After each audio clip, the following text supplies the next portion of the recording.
हरे कृष्णा कृष्ण कृष्ण हरे हरे, हरे रामो राम रामो हरे हरे।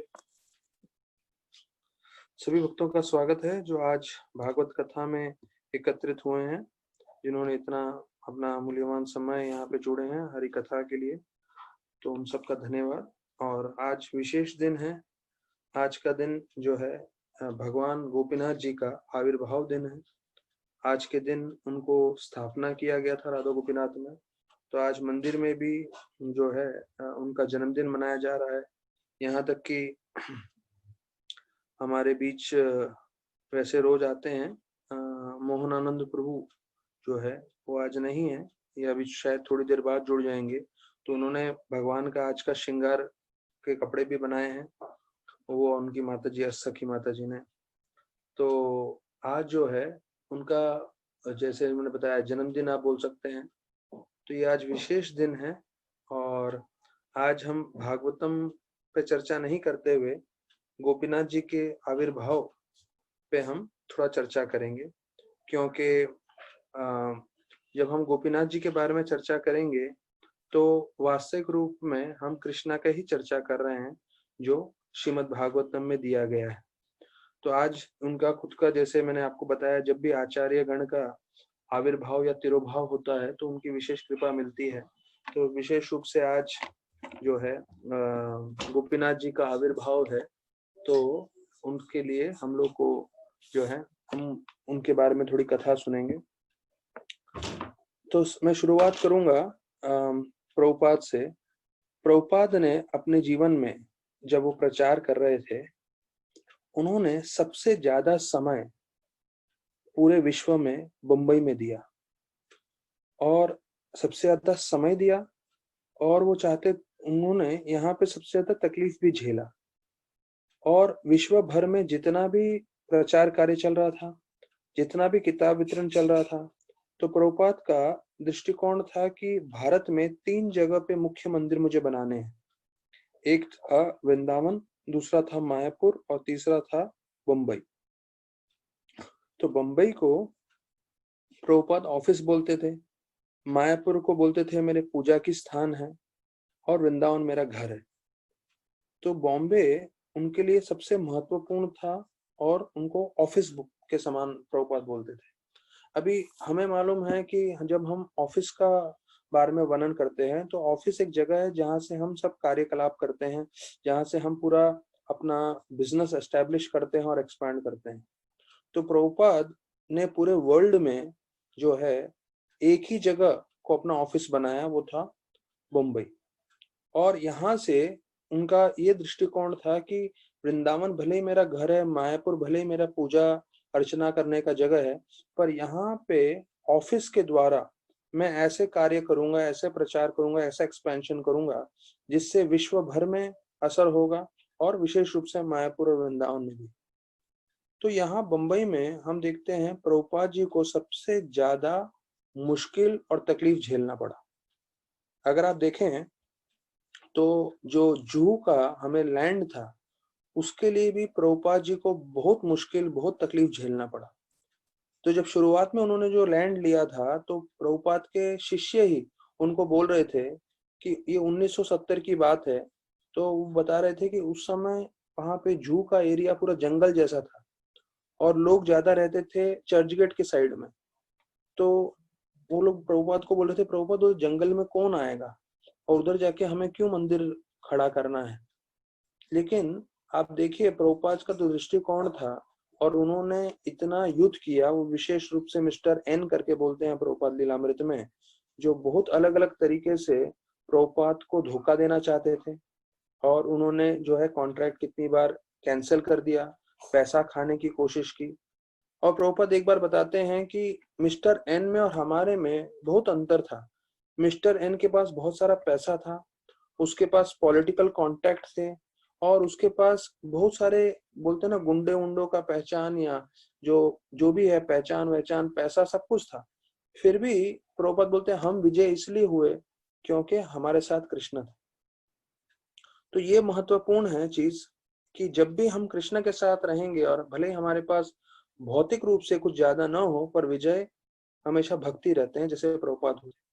तो यहाँ पे आप देखेंगे सबसे ज्यादा प्रभुपाद ने मुश्किल भी झेला, प्रभुपाद ने सबसे ज्यादा समय भी बिताया, और प्रभुपाद बॉम्बे को जो है अपना मेन मुख्य हब या ऑफिस मानते थे।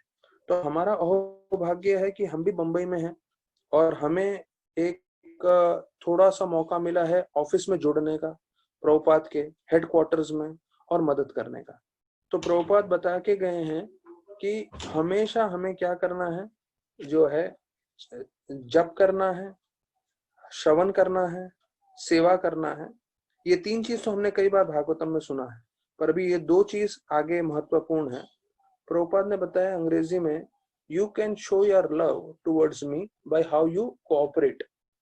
मतलब अगर आप मेरे से प्रेम करते हो तो कैसे मालूम चलेगा, तो आप हम आपस में भक्तों में आप लोग कैसे प्रेम भाव में रहते हो, वो बहुत महत्वपूर्ण है। तो इस पे हम आगे भी चर्चा करेंगे। और 5वां चीज प्रभुपाद बोले प्रचार करें।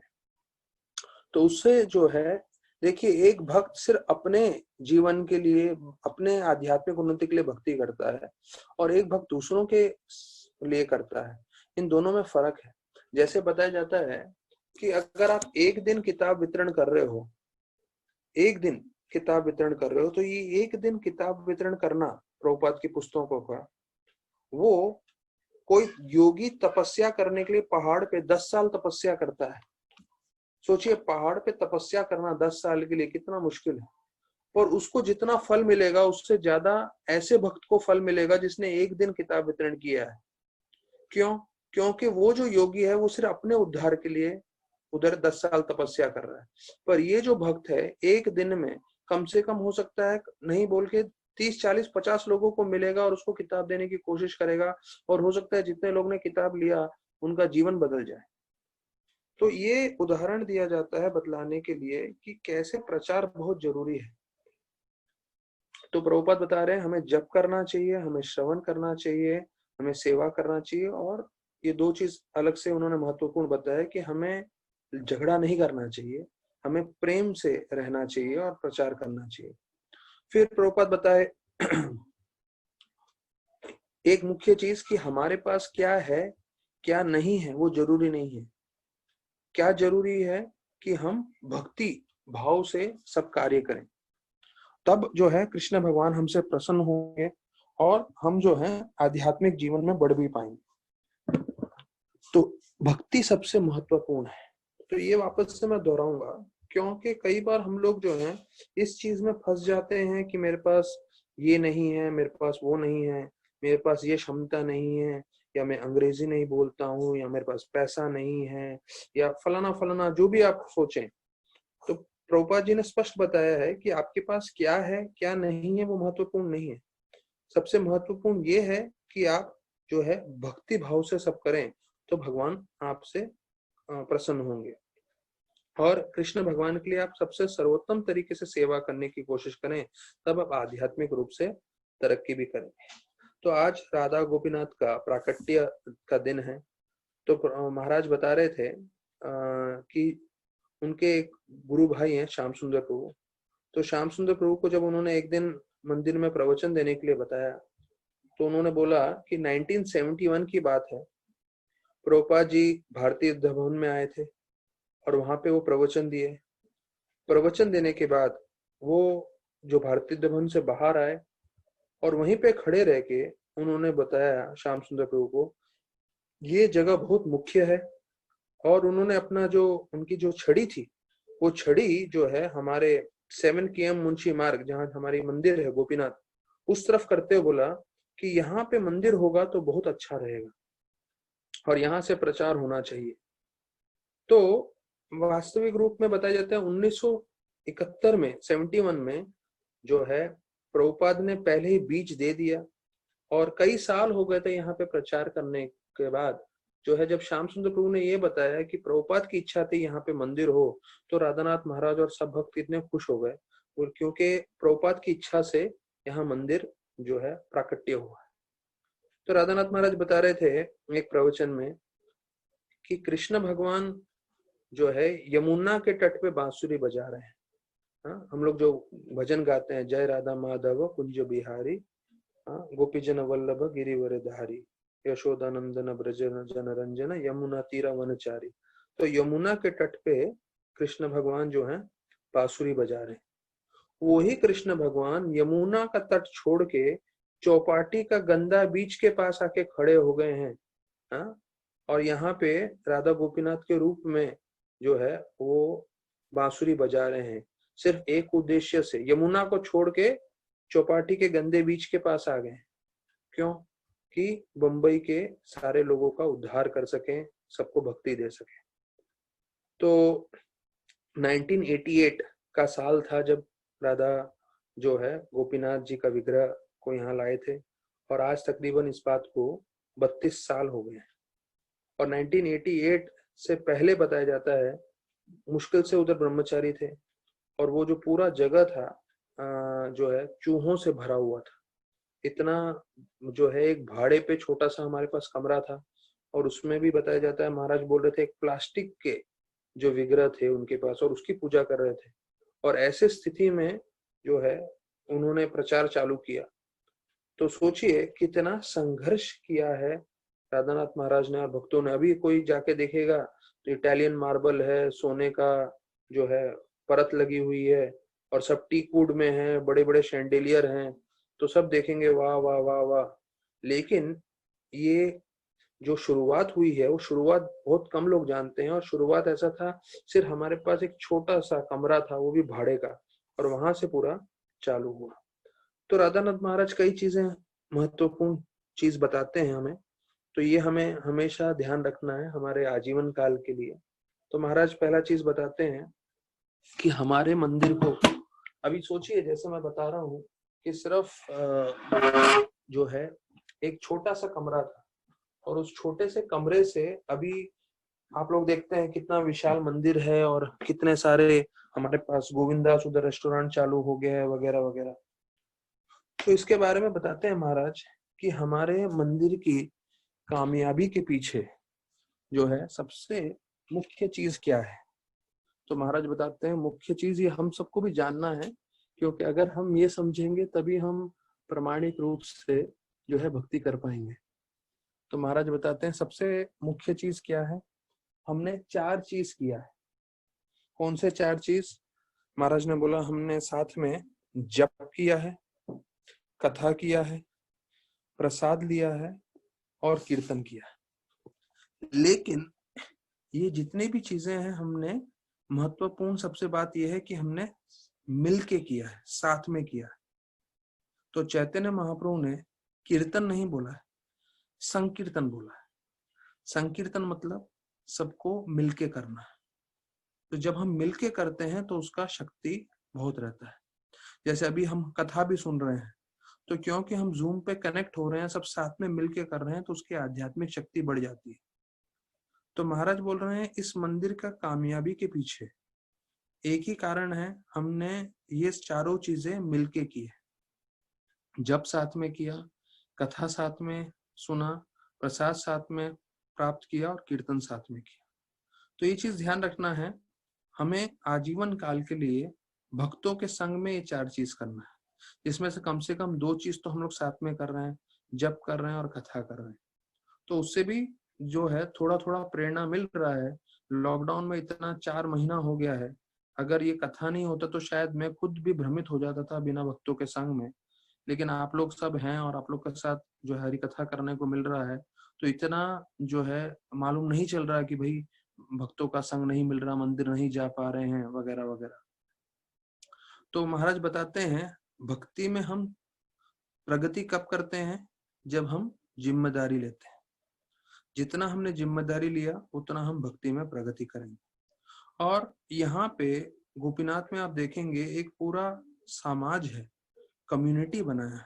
तो महाराज बोलते हैं कम्युनिटी इतना बड़ा बना हुआ है, ये एक सबूत है, ये एक बोलते हैं ना प्रूफ है कि कैसे ये जो भक्ति का सिद्धांत है वो प्रामाणिक है।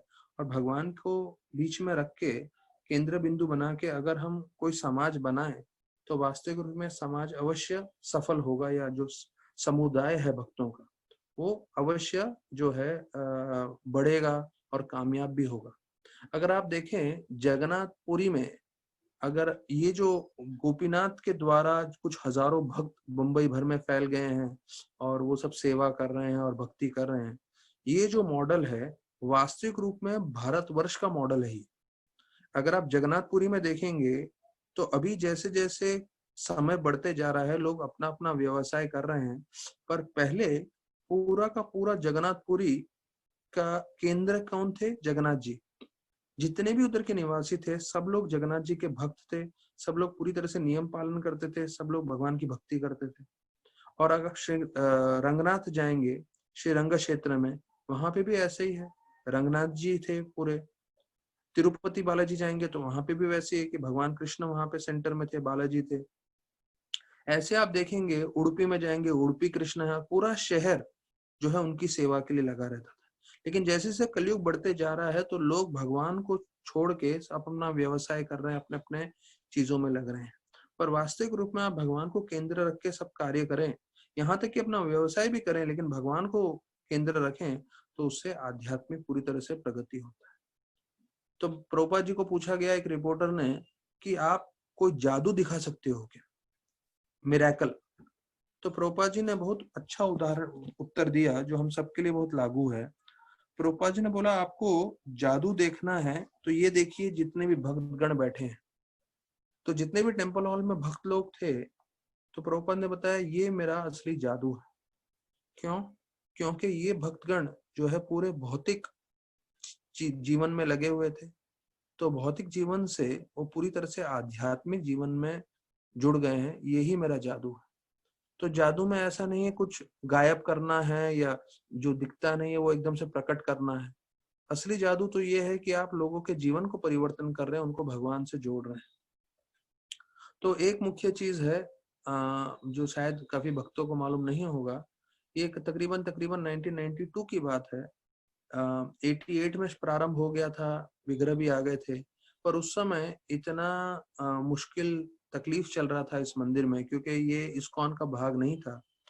यहाँ तक कि राधानाथ महाराज भी जो है इस जगह को छोड़ के लंदन चले गए थे और लंदन के गौड़िया मठ में थे।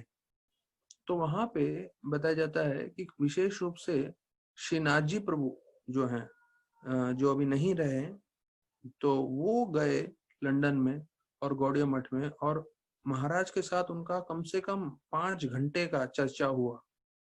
5 घंटा उनको लगा महाराज को ये बताने के लिए और समझाने के लिए कि महाराज मैं यहाँ का प्रमुख ट्रस्टी हूँ, आप आइए पूरी तरह से इस मंदिर को संभालिए, मैं आपको पूरी तरह से मदद करूंगा। तो उनके जो है क्या कहते हैं, जोर देने पे और उनके आग्रह करने पे जो है महाराज यहाँ पर आए, और उसके कारण आज जो है हजारों की संख्या में जो है पूरा मिशन स्प्रेड हुआ है प्रभुपाद का, और इतने सारे सेंटर्स हैं, इतने सारे भक्त हैं। तो सिर्फ राधानाथ महाराज के ही 8,000 शिष्य हैं, उसके ऊपर भी चर्चा करेंगे। और तब बताया जाता है 1993 की बात है, जो प्रभुपाद के गुरु भाई हैं पुरी महाराज, जो जगन्नाथपुरी में रहते हैं, तो उन्होंने राधानाथ महाराज को बोला कि अभी समय आ गया है, आप दीक्षा दीजिए। तो देखिए, ये जब महाराज ने दीक्षा 93 में देना चालू किया, तो उनको जो है पूरा आशीर्वाद मिला, जो है सारे जीबीसी से, सारे भक्तों से, और विशेष रूप से प्रभुपाद के जो गुरु भाई थे उन्होंने भी महाराज को आशीर्वाद दिया 93 में कि आप जो है अभी गुरु बनिए, आप दीक्षा दीजिए। सन्यासी तो थे ही। और फिर जो है उस समय हम इस्कॉन के साथ नहीं थे, मैंने बताया है, हम लीग ऑफ डिवोटीज करके हमारा मंदिर का पहचान था। तो 1994 में राधानाथ महाराज ने सभी भक्तों से पूछा कि आपका क्या मत है, कि हमें क्या करना चाहिए। तो सभी भक्तों ने उस समय जो 1994 में थे, समझ लीजिए 6-7 साल से वो भक्ति में जुड़े थे, राधानाथ महाराज के साथ थे, तो सबने अपने अपने अलग अलग विचार दिए, और अधिकांश लोगों का ये विचार था कि हमें इस्कॉन से नहीं जुड़ना चाहिए, हम अपने में अपने से अच्छे से भक्ति कर रहे हैं, इस्कॉन के साथ जुड़ेंगे तो फिर इस्कॉन के सारे नियम आ जाएंगे हम पे, फिर हमें किस तरह से भक्ति करना है, फिर उनकी जो तकलीफें हैं वो भी हमें जो है बांटनी पड़ेंगी। जब ये सब महाराज ने सुना, उसके बाद महाराज ने सिर्फ एक चीज बोला, महाराज ने बोला हम लोग सब इस्कॉन में हैं, या जो भी आध्यात्मिक जीवन में है, उसका श्रेय जाता है एक व्यक्ति को, वो है प्रभुपाद। और प्रभुपाद ने बोला है इस्कॉन और मेरा शरीर जो है वो एक समान है। तो बोले ये हमारा ऋण है प्रभुपाद के ऊपर, क्योंकि हम प्रभुपाद की भागवतम पढ़ रहे हैं, प्रभुपाद की गीता पढ़ रहे हैं, प्रभुपाद के मंदिरों में हैं हम और सेवा कर रहे हैं। तो ये हमारा ऋण है कि प्रभुपाद का जो इस्कॉन है उसे हमें उसमें सेवा करना है और उसको बढ़ाने में जितना हो सके मदद करना है। तो ऐसा बोल के महाराज ने सारे भक्तों को बताया कि हम इस्कॉन के साथ फिर जुड़ रहे हैं और 1994 से हमारा जो मंदिर है बोनाफाइड इस्कॉन सेंटर बन गया। तो हमने सुना जब महाराज बता रहे थे कैसे भक्ति चारों महाराज आए थे संडे फीस्ट में, और फिर उनके बीच में दोनों में बहुत बात हुआ और फिर उन्होंने उनको मायापुर बुलाया सारे भक्तों के साथ। तब 300-400 भक्त होंगे मुश्किल से, और वो जो है 300-400 भक्तों से बढ़ते हुए अभी हम 6-7 हजार की संख्या में है जो यात्रा पे आते हैं। तो बताते हैं कि महाराज और भक्तगण भी बताते हैं जो है गोपीनाथ जो है वो वामन के रूप में भी आए थे, और हमें मालूम है वामन के रूप में उन्होंने क्या किया था। जो बलि महाराज हैं, बलि महाराज से उन्होंने 3 कदम मांगा और 3 कदम के रूप में उन्होंने पूरा सृष्टि ले लिया। तो वर्णन किया जाता है कि कैसे हमारे गोपीनाथ भी वामन देव जैसे हैं। वैसे तो आए और छोटा सा हमारे पास कमरा था, लेकिन धीरे धीरे धीरे धीरे करते हुए उन्होंने पूरा का पूरा जो है प्रांगण ही ले लिया। यहाँ तक कि टेम्पल हॉल में योगा क्लास भी होता था, उनका टीचिंग क्लास भी होता था, बहुत सारा चीज चलता रहता था। तो टेम्पल हॉल भी धीरे धीरे करके जो है उन्होंने 15 साल लगे महाराज बताते हैं हमें ये पूरा जगह लेने के लिए। वहां पे माई कोचिंग क्लासेस था, माई ओन कोचिंग क्लासेस था, फिर भोलास क्लासेस था, नीचे टिंकल बेल स्कूल था। तो इन सब के बारे में हम धीरे धीरे बताएंगे आपको। तो उसमें भोला क्लासेस जो होते हैं, क्लासेस वालों का कैसा रहता है, थोड़ा बड़ा बड़ा पोस्टर लगाते हैं, बैनर लगाते हैं। और उन्होंने एक भोला क्लासेस वालों ने एक बैनर लगाया था, बड़ा पोस्टर लगाया था, we make your dreams come true. मतलब आपके जो भी सपने हैं वो आपके सपनों को हम साकार बनाएंगे। तो महाराज उस वक्त इतना जोरदार प्रीचिंग कर रहे थे, पूरे बंबई में इतने सारे भक्तगण जुड़ रहे थे। तो हमें हमें मंदिर का जगह प्रांगण बहुत छोटा पड़ रहा था, तो हमें वो भोलास क्लासेस का जगह भी चाहिए था। तो महाराज का एक बार ब्रह्मचारियों के साथ थे और उसको देख के मुस्कुराने लगे।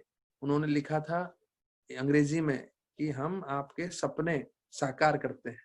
तो महाराज बोले आप हमारा सपना कब साकार करोगे, कि हमें आपका जगह ही चाहिए। मतलब, और वास्तविक रूप में जो है बहुत महाराज ने बोला कि हमें प्रेम भाव से और अच्छे से जो है सब लोगों को दूसरा जगह देना चाहिए और फिर हमें उनका जगह प्राप्त करना चाहिए। और ऐसे करते हुए फिर भोला क्लासेस को उधर से हटाया वगैरह वगैरह। तो और हम चर्चा करेंगे इसके ऊपर। तो राधानाथ महाराज जो है उस समय बता रहे थे कि मैंने 4 काउंसलर थे जब शुरुआत किए थे। तो 4 काउंसलर महाराज ने बोले थे, क्योंकि सब चीज मेरे पे आ रहा था, तो महाराज बोले आप 4 काउंसलर हो, आप प्रचार करिए और जो है मुझे बताइएगा। तो महाराज जब भी विदेश से वापस आते थे तो बोलते थे महाराज समय नहीं था इसलिए काउंसिल सिस्टम बंद कर दिया, कोई आता नहीं है। तो महाराज ने बहुत जोर दिया, महाराज ने बताया नहीं बहुत जरूरी है, आप लोग उनको मिलिए और कथा करिए। तो जैसे हम लोग कथा कर रहे हैं वही उद्देश्य था। और कथा के साथ साथ जो है जब भक्त एक दूसरे के नजदीक आ जाते हैं, विशेष रूप से काउंसलर के, जो काउंसलर जिसने थोड़ा समय बिताया हुआ है मंदिर में और गाइडेंस लिया है और भक्ति में स्ट्रांग है, तो उनसे फिर जब कोई मुश्किल आता है, कोई तकलीफ आता है, तो आप उनसे मार्गदर्शन ले सकते हैं और वो आपको सही आध्यात्मिक जो है आपको गाइडेंस दे सकते हैं। तो महाराज बता रहे हैं कि उस समय काउंसिल सिस्टम बंद होता था, तो फिर मैं आता था, फिर काउंसिल सिस्टम स्टार्ट करता था, और ऐसे करते करते करते जो है उन्होंने पूरा ये काउंसिल सिस्टम आज एस्टेब्लिश किया है। मेरे हिसाब से 100-125 तकरीबन अभी काउंसलर्स हैं हमारे पूरे राधा गोपीनाथ में, और हजारों की संख्या में भक्त हैं। सिर्फ हमारे ही सेंटर में नहीं, पूना में, निगड़ी में, और जितने भी सैटेलाइट सेंटर्स हैं, कम से कम 20-25 सैटेलाइट सेंटर्स हैं हमारे। फिर महाराज बताते हैं कि कई डॉक्टर्स थे, तो कई डॉक्टर लोग जो थे सब साथ में मिलके एक छोटा सा क्लिनिक चालू करना चाहते थे, जिससे वो लोग उन सभी डॉक्टर्स को एक दूसरे का संग मिल सके। तो फिर उन्होंने भक्ति वेदांत अस्पताल चालू करने का सोचा। तो उसके बारे में भी लोग निंदा करने लगे, बोले अरे भक्ति वेदांत हॉस्पिटल हॉस्पिटल थोड़ी इस्कॉन वाले चालू करते हैं। अस्पताल तो ये जो है, जो चैरिटी वाले करते हैं, चैरिटेबल इंस्टीट्यूशन होते हैं, वो करते हैं। पर ये नहीं समझ पा रहे थे कि हमारे पास पहले ही इतने बहुत पढ़े लिखे भक्तगण थे जो डॉक्टर थे, तो उनको एक साथ में मिल के सेवा करने के लिए हमें अस्पताल चालू करना पड़ा। और ये अस्पताल के बारे में महाराज बता रहे थे कि सबसे प्रमुख जो लीडर्स हैं इस्कॉन के, जय पताका महाराज, भक्ति तीर्थ महाराज, यमुना माता जी, वो लोग आके इतने प्रभावित हो गए और बोले ये अस्पताल सबसे उत्तम अस्पताल है। अस्पताल ही नहीं, ये तो मंदिर के समान है। और बोले यहाँ का जो सेवा भाव है, जो मेडिकल केयर दे रहे हैं, स्पिरिचुअल केयर दे रहे हैं, वो सबसे सर्वोत्तम है पूरे वर्ल्ड में। भक्ति तीर्थ महाराज तो बोले राधानाथ महाराज जीनियस हैं, उन्होंने क्या बनाया है जो पूरे विश्व के लोगों को आश्रय दे रहा है। और आज के तारीख में मैं खुद जानता हूँ, जो पीटर बरवॉश करके एक बहुत ही प्रसिद्ध जो है, एक तो बैडमिंटन प्लेयर थे, लॉन्ग टेनिस प्लेयर थे, और साथ साथ वो बहुत ही फेमस स्पीकर हैं। और वो प्रभुपाद से मिले थे, और प्रभुपाद से जो है मिलके उनका दीक्षा नहीं हुआ, पर वो जो है हमेशा जप करते हैं, 4 नियम पालन करते हैं। खास मेरा उनसे जो है कई बार जो है उनके साथ मेरा डीलिंग्स हो चुका है, मैं उनके साथ सेवा भी कर चुका हूँ। अमेरिका में रहते हैं, उनकी बड़ी मल्टीनेशनल कंपनी भी है जो है लॉन्ग टेनिस सिखाती है। वो पीटर बरवॉश जो है, जब उनको अपना बाईपास सर्जरी कराना था तो वो अमेरिका में नहीं कराए, भक्तिविनोद हॉस्पिटल में कराए। वो खास फ्लाई करके इंडिया में आए और भक्तिविनोद हॉस्पिटल में एडमिट होके कराए। उनका उद्देश्य ये था कि अगर मुझे शरीर छोड़ना ही पड़ा तो बेहतर है मैं प्रभुपाद के अस्पताल में जो है अपना शरीर छोड़ूं। देखिए, इतने प्रसिद्ध लोगों को, जिनके पास धन की कोई कमी नहीं है, उनको पूरा विश्वास है कि ये प्रभुपाद का अस्पताल है, यहाँ पे पूरा जो है भक्ति के हिसाब से सब कार्य होगा, और जो हो भी रहा है। फिर मेरा भी एक बार महाराज जी के साथ, अभी मैं महाराज जी के बारे में इतना बता रहा हूँ और जो है थोड़ा इसके लिए इसलिए बता रहा हूँ क्योंकि जब आप रामायण में बात करते हैं, राम भगवान की बात करते हो, तो हनुमान जी के बारे में बात करना जो है स्वाभाविक है, क्योंकि वो सबसे परम भक्त है। तो उसी प्रकार से जब हम राधा गोपीनाथ के बारे में बात करते हैं, तो राधा गोपीनाथ का जितना भी प्रचार हुआ है, सेवा हुआ है, वो वास्तविक रूप में राधानाथ स्वामी के द्वारा हुआ है। तो इसलिए राधानाथ स्वामी के बारे में जो है हमें चर्चा करना जो है, वो हमारे गुरु भी हैं और उनके मार्गदर्शन के कारण ये सब कार्य हो रहा है। तो आज हम जिस मंदिर में बैठते हैं, हमें मालूम नहीं होगा इस बारे में कि एक समय ऐसा था जब हमारे पास जगह नहीं था, तो महाराज ने ये निर्णय किया कि जो है हमारे जो विग्रह हैं और पूरा जो ऑल्टर है उसको हम 15 फीट पीछे कर देंगे। तो अभी जो आप जगह देख रहे हैं डीटीज का विग्रह का, वो वास्तविक में 15 फीट आगे थे पहले, और उसको जो है 15 फीट पीछे कर दिया और पूरा पूरा ऑल्टर को पीछे किया है। क्यों? जिससे ज्यादा भक्त लोग आ सके। तो बताया जाता है कि उससे पहले जब भोलास क्लासेस थे और माय ओन कोचिंग क्लासेस थे, तो कैसे वैसे करके बहुत सारे भक्तों ने जो है, विशेष रूप से श्रीनाथ जी प्रभु और जो है कृष्णचंद्र प्रभु, उन्होंने सब ने इकट्ठे होके वो जो क्लासेस थे वो उन्होंने ले लिए। तो जब क्लासेस ले लिए तब भी जो है वो दोनों हॉल, जिसे हम गौर निताय हॉल बोलते हैं और गोपाल जी हॉल बोलते हैं, वो पूरा का पूरा भर गया जिस पहले दिन ही जब खोला था। तो यहाँ से महाराज अमेरिका में थे, तो यहाँ से भक्तों ने फोन किया कि महाराज ये तो बिल्कुल अचिंत्य चीज हो रहा है, जितना भी हम जगह बना रहे हैं बड़ा से बड़ा, पूरे भक्तों से भरते जा रहा है। तो महाराज ने बोला मैं भी अमेरिका में हूँ और मैं भी एक मंदिर में हूँ, मंदिर बहुत विशाल है, लेकिन यहाँ पे सिर्फ 4 भक्त हैं भागवतम क्लास के लिए। तो महाराज ने बोला कौन सा मुसीबत अच्छा है, आपका प्रॉब्लम अच्छा है या मेरा प्रॉब्लम अच्छा है?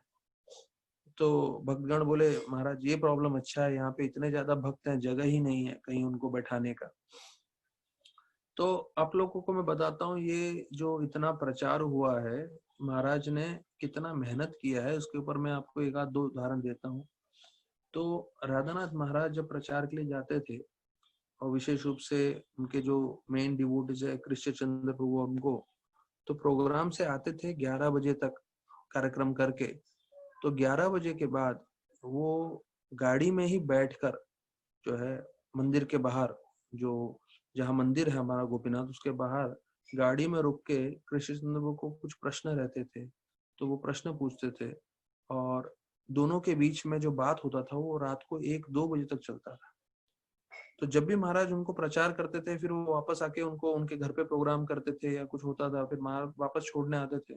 तो बात होते होते इतने रात रात तक महाराज बात करते थे, उनको शिक्षण देते थे, उनको गाइडेंस करते थे, जिसके कारण जो है आज ये पूरा कम्युनिटी बड़ा हुआ है। तो रात को महाराज 1-2 बजे तक उनको बात करते थे, फिर आते थे और सुबह ठीक 5 बजे मंगल आरती में भी रहते थे। सो सोचिए कितना महाराज ने तपस्या किया है ये कम्युनिटी बनाने के लिए, इन भक्तों को जो है मार्गदर्शन करने के लिए। यहाँ तक कि बताया जाता है कि अभी आपको ये काफी पर्सनल चीज है, मैं आपको बताऊंगा, जो आपको भी सुन के थोड़ा अलग लगेगा। महाराज ने इतनी तपस्या की है सालों साल तक। जैसे मैंने आपको बताया कि जब न्यू वृंदावन में थे, वो जो है सिर्फ 2 घंटा सोते थे। और महाराज ने बोला कि वो 2 घंटा भी मुझे एक साथ नहीं मिलता था, 1 घंटा, आधा घंटा, आधा घंटा, ऐसा 3 बार सोने मिलता था मुझे।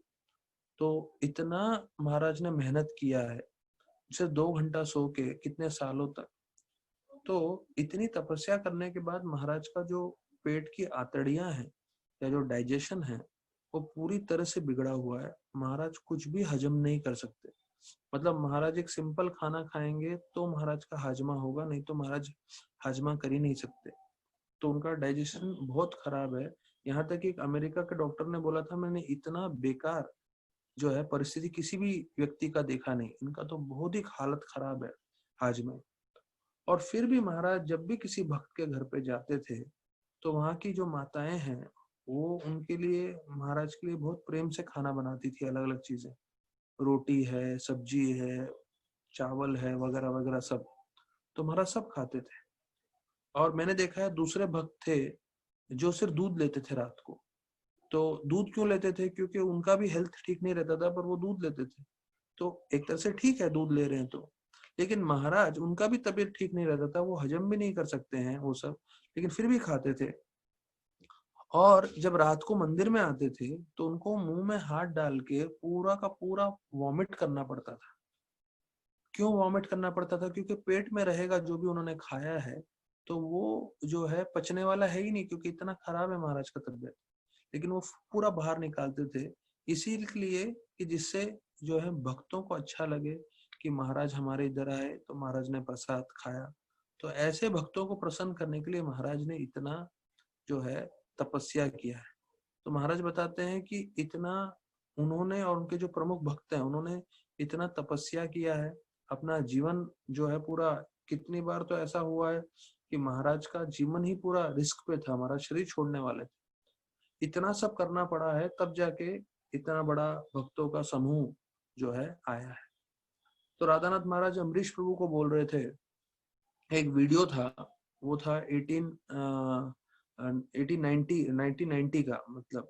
और अभी जो है हाल ही में मिले थे, समझ लीजिए 2-4 साल पहले। और महाराज बता रहे थे उस वीडियो में अम्बरीश प्रभु को, इस मंदिर की खासियत क्या है, 30 साल से भक्त साथ में है। बाकी इस मंदिर में कुछ ज्यादा हुआ हो ना हो, महाराज बता रहे थे ये है कामयाबी। क्या है कामयाबी? जो भक्त 30 साल पहले थे, 30 साल के बाद भी वो सब भक्त टिके हुए हैं, उत्साह पूर्वक भक्ति कर रहे हैं और प्रसन्न है। तो ये हम सबके लिए सीख है कि अभी हम यहाँ 20-20 में बैठे हुए हैं, पर 20-50 में, 30 साल के बाद भी हम भक्ति कर पाएंगे, हम साथ में रहेंगे कि नहीं, तो ये बड़ा प्रश्न है। पर कामयाबी तभी होगी जब हम साथ में रह के भक्ति कर पाएंगे। तो उसके लिए बहुत आवश्यक है कि हम रोज अपने जीवन में हरि नाम को महत्वपूर्णता दें, हरि कथा को महत्वपूर्णता दें, सेवा को महत्वपूर्णता दें। और प्रभुपाद ने जैसे बताया कि हमें आपस में कोऑपरेट करना चाहिए और जो है प्रचार करना चाहिए। तो दयामृत स्वामी ने ये बताया था चीज जो हमें जानना जरूरी है। ये बहुत सारे भक्तों में गलत फहमी है। तो ये दयामृत महाराज बता रहे थे, अगर कोई बड़े मंदिर के साथ जुड़ा रहता है या कोई बड़े गुरु के साथ जुड़ा रहता है, तो मन ही मन में उसको क्या भावना लगती है कि मैं भी बड़ा हूं। क्योंकि हम इतने प्रसिद्ध मंदिर से जुड़े हैं, राधा गोपीनाथ, तो हमें क्या लगता है हम भी बड़े हैं, या हम राधानाथ महाराज से जुड़े हैं या उनके शिष्य हैं या हम चाहते हैं उनसे दीक्षा लेने के लिए, तो हमें क्या लगता है कि हम भी बड़े हैं। वास्तविक रूप में हम बड़े नहीं है, वो बड़े हैं। अगर हमें बड़ा बनना है तो उसके लिए हमें मेहनत करना पड़ेगा। हमको खुद को जो है अपने पैरों पे खड़ा रह के जो है भक्ति में आगे प्रगति करनी पड़ेगी। तो यहाँ पे एक चीज मैं बताऊंगा कि एक भक्त यहाँ से स्विट्जरलैंड गए थे, वहाँ की एक स्टेट है जुरिक, वहां पे पहुंचे और वहाँ के इस्कॉन सेंटर में गए धोती कुर्ता डाल के, कि अपने पर्सनल ऑफिस के वर्क से गए थे। तो वहां पे डिवोटी ने जैसे ही सुना कि अरे आप गोपीनाथ मंदिर से हैं, तो उनको बोला सीधा भागवतम दे दीजिए। तो बोले अरे मैंने तो यहाँ चौपाटी में कभी भागवतम दिया ही नहीं। बोले नहीं नहीं, आप फिर भी भागवतम दीजिए। तो भक्त थोड़े शर्मा गए और फिर बोले नहीं नहीं, मैं नहीं दूंगा। और कुछ दिन के बाद रामनवमी का अवसर था और उधर के टेम्पल प्रेसिडेंट लेक्चर देने वाले थे, पर उस वक्त जीबीसी का फोन आ गया। और जीबीसी का फोन आके उन्होंने बोला कि मुझे अभी आपसे बात करनी है, बहुत अर्जेंट है। उन्होंने बोला मेरा लेक्चर है अभी रामनवमी का। तो बोले आप किसी और को दे दीजिए, आपसे मेरा मीटिंग जरूरी है। तो ये जो प्रेसिडेंट था उसने सीधा माइक लेके बता दिया, ये फलाना फलाना डिवोटी चौपाटी से आए हैं, गोपीनाथ से आए हैं, ये भागवतम क्लास देंगे, रामनवमी का क्लास देंगे। तो वो सुन के ये भक्त पूरी चौंक गए। बोले रामनवमी का प्रवचन देना, मुझे बताया भी नहीं और सीधा अनाउंसमेंट कर रहे हैं। और फिर वो ऐसा बोल के उनको व्यासासन पे बैठा के चले गए उनके जीबीसी का मीटिंग के लिए। और हमारे ये भक्त चौपाटी के जो हैं, और यहाँ पे भी उन्होंने कोई बड़ा प्रचार नहीं किया, बड़े काउंसलर नहीं है, कांग्रेगेशन डिवोटी है। अब उनको बोलने के लिए बोला तो बताया जाता है उन्होंने बोलना चालू किया तो तकरीबन तकरीबन 2 घंटा राम जी की कथा ऐसा सुना दी, रामनवमी पे सब भक्त खुश हो गए। ये देखिए, ये जो है भक्तों के संग की शक्ति है। हमें लगता है हम प्रचार नहीं कर सकते, लेकिन जब प्रचार करने पे आते हैं तो जो है घंटों घंटों जो है भक्त बोल सकते हैं। तो एक अमेरिका के मैं एक चीज ला रहा हूँ क्योंकि मुझे ये बहुत अच्छा लगा है, पर्सनल है और मैं अपने तरफ से बोल रहा हूँ आप लोगों को, कि एक जो कैनेडी है, जो प्रेसिडेंट रह चुके हैं अमेरिका के, अभी तो नहीं रहे, उन्होंने एक बड़ा फेमस स्टेटमेंट बोला था जो बहुत महत्वपूर्ण है और आज भी जो है उधर के लोग मानते हैं। उन्होंने बोला था, ये मत पूछो कि देश आपके लिए क्या कर रहा है, ये आप पूछो कि आप देश के लिए क्या कर रहे हैं। Ask not what your country can do for you, ask what you can do for your country। मतलब आप ये मत पूछिए कि भाई देश क्या मेरे लिए कर रहा है, आप देश के लिए क्या कर रहे हो करके, ये उनका कहना था। तो इसी को मैं बदल के ये बोल रहा हूँ कि हमें ये नहीं पूछना चाहिए कि इस्कॉन हमारे लिए क्या कर रहा है, हमें ये पूछना चाहिए कि हम इस्कॉन के लिए क्या कर रहे हैं। अगर हम इस्कॉन के लिए जो है सेवा करने के लिए तैयार हैं, उसको बढ़ाने के लिए तैयार हैं, तो हम जो है प्रामाणिक प्रभुपाद के शिष्य हैं और प्रभुपाद को हम योगदान दे रहे हैं। तो यहाँ पे बताया जाता है कि हमें एक चीज समझना चाहिए, हमें अपने जीवन में सबसे सर्वोत्तम चीज मिल चुका है। क्या है सबसे सर्वोत्तम? सबसे सर्वोत्तम गुरु, सबसे सर्वोत्तम जो है मंदिर, सबसे सर्वोत्तम भक्तों का संग। हमें और कुछ उम्मीद नहीं करना चाहिए, हमें सबसे सर्वश्रेष्ठ मिल चुका है। तो अभी हमें संतुष्ट होना चाहिए और पूरी तरह से हमें अपना मन एकाग्र करके आध्यात्मिक प्रगति में लगाना चाहिए, अपना भी और दूसरों का भी। क्योंकि जिसको सबसे सर्वश्रेष्ठ मिल जाता है तो उसके बाद उसको उसको उसका महत्व नहीं मालूम रहता है और वो भूल भी जाता है। तो हमें एक दूसरों को याद दिलाना चाहिए कि हमें जो है one of the best congregation मिला है यहाँ पे। यहाँ तक कि मैं जयद्वैत महाराज के साथ था और कितने सारे सन्यासियों के साथ हूँ, तो वो बोलते हैं कि अरे भाई हमें राधा गोपीनाथ जाना है, वहां प्रोग्राम करना है, वहां प्रचार करना है। क्यों? क्योंकि उनको लगता है ये जगह जो है सबसे ज्यादा प्रचार कर रहा है, सबसे अच्छे भक्त है यहाँ पे। तो हमें सबसे अच्छे मंदिर और सबसे अच्छे भक्तों का संग मिल गया है, तो हमें इसको जो है महत्वपूर्ण समझ के अपने जीवन में जो है इसका हमें कृतज्ञ होना चाहिए।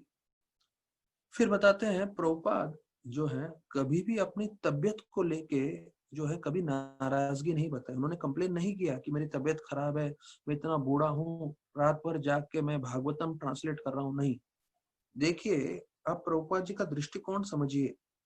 प्रभुपाद जी अपने इतने उम्र में भी रात भर भागवतम ट्रांसलेट करते थे और उनकी तबीयत इतनी खराब रहती थी, फिर भी प्रभुपाद जी ने कभी उसके बारे में कुछ नहीं बोला। लेकिन जब भी भक्तगण आपस में लड़ाई करते थे तो प्रभुपाद जी ने इसका कंप्लेन किया। प्रभुपाद ने बोला कि जब भक्तगण आपस में लड़ाई करते हैं तो मेरे को हेडेक होता है, मेरे को सरदर्द होता है और मैं भागवतम रात को ट्रांसलेट नहीं कर पाता हूँ।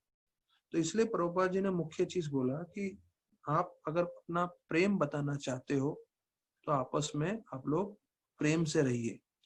प्रभुपाद बोल के गए हैं, you can show your love towards me by how you cooperate.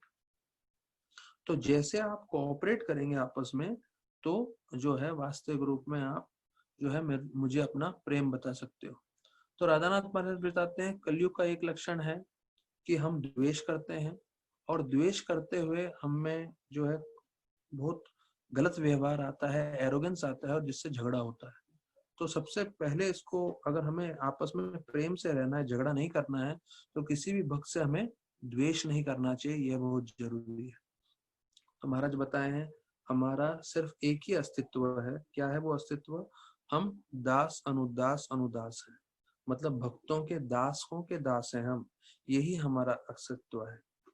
तो ये भक्तों के लिए आज के दिन जब गोपीनाथ जी का प्राकट्य का दिन है, हमें यही प्रार्थना करना चाहिए कि हम हमेशा इसी भाव में रहें कि हम भक्तों के हमेशा दास बने रह सकें।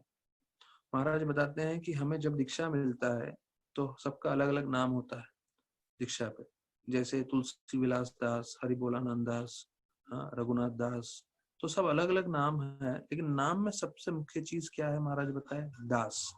दास मतलब हम सभी भक्तों के सेवक हैं। तो थोड़ी मुश्किलें होंगी, तकलीफें होंगी, पर जो है हमें हमेशा ध्यान रखना है कि हम हमेशा भक्तों के दास अनुदास भाव में रहे। तो जैसे हमने चर्चा किया कि 8,000 शिष्य हैं महाराज के दीक्षित। तो 8,000 शिष्यों में एक शिष्य जो है महाराज के पास आया और महाराज को मिलके बोलता है, महाराज मेरा नाम बताइए। तो महाराज ने बोला मुझे नहीं मालूम। तो बोलते हैं ऐसे कैसे, आपने मुझे दीक्षा दिया और आपको मेरा नाम नहीं मालूम? तो महाराज ने उसको समझाया कि भाई मैंने 8,000 भक्तों को शिष्य दीक्षा दिया है और सभी 8,000 भक्तों का नाम मैं याद नहीं रख सकता, ये मतलब संभव नहीं है ये चीज।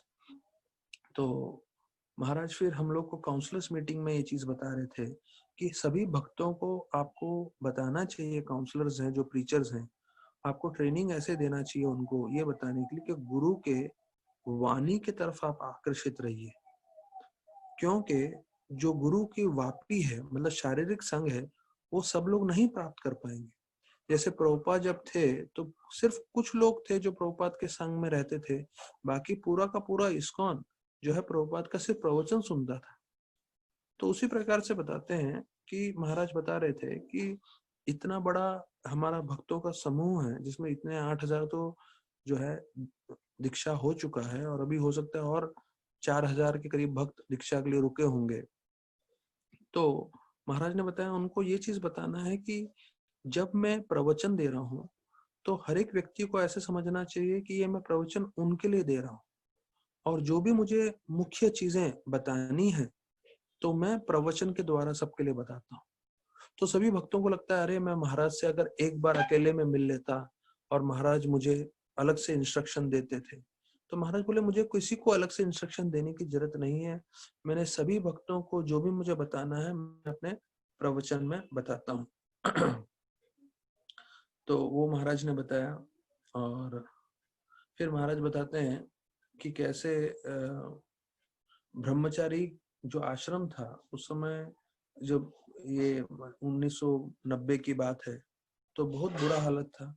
तो महाराज ने इतना बताया कि भाई मुझे थोड़ा समय दो, और समय देने के बाद महाराज बोले कि मैं पूरा बदलाव लाऊंगा। और फिर धीरे धीरे जो है बहुत ही बुद्धिमान और जो है पढ़े लिखे भक्त जुड़ने लगे, भक्ति रसामृत महाराज और गौरांग प्रभु, राधेश्याम प्रभु वगैरह वगैरह। तो यहाँ पे मैं आप लोग को बीच में थोड़े पास्ट टाइम्स बताता हूँ कि कैसे जो है ये मंदिर में कितना सब चीज हुआ है। तो गौरांग प्रभु विशेष रूप से महाराज को कई बार बोल रहे थे भक्ति शास्त्री करना चाहता हूँ मैं, तो महाराज बोले भगवान को प्राप्त करने का मार्ग पांडित्य नहीं है, भगवान को प्राप्त करने का मार्ग है सेवा और भक्ति। तो महाराज ने तकरीबन तकरीबन वो 94 में ज्वाइन हो गए थे, मेरे हिसाब से उनको 2004 मतलब 10 साल तक भक्ति शास्त्री करने नहीं दिया। उसके बाद में जो है तकरीबन तकरीबन मतलब 8-10 साल के बाद जो है उनको भक्ति शास्त्री के लिए हाँ बोला। और फिर वो पहले थे जो राधा गोपीनाथ मंदिर से भक्ति शास्त्री किए, फिर उन्होंने ब्रह्मचारियों का सबका एग्जाम लिया और बोला कि मैं आप लोग का पेपर चेक कर रहा हूँ और इसके बाद आप लोग सबको भक्ति शास्त्री मैं दिलवा रहा हूँ, आप लोग जो है पूरे भारत में विश्व में कांग्रेगेशन में प्रचार करें। तो ऐसे ये भक्ति शास्त्री का प्रारंभ भी हुआ था।